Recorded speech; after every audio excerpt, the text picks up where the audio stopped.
Rubber মালিক সে income করে আয়ের জন্য করেছেন, মুনাফার জন্য করছেন, কিন্তু পাশাপাশি আমার এখানে যে মাথার ঘাম পায়ে ফেলে যে শ্রমিকরা যে কাজ করছেন, আমি দয়া করে বলবো ওদের ন্যায্য পাওনা, ন্যায্য যেটা পাওয়া উচিত সেজন্য পাওয়ার ব্যবস্থা করবেন।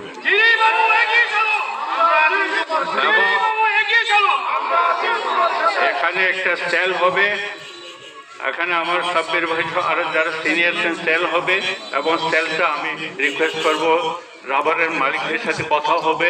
ইন্টারন্যাশনালি যেটা একটা রেট আছে সেটা আছে, বাংলাদেশে একটা রেট আছে, বাস্তবতা কি সেটার সাথে কম্পেয়ার করে সংগতিপূর্ণভাবে আশা করি সেটা হোক, সেটাই আমাদের প্রত্যাশা। আমি কি বোঝাতে পেরেছি আপনাদেরকে? এটা হচ্ছে মেইন কথা একটা। আর সবচেয়ে বড় কথা হচ্ছে আগামী দিনে বাংলাদেশে প্রেক্ষাপট পরিবর্তন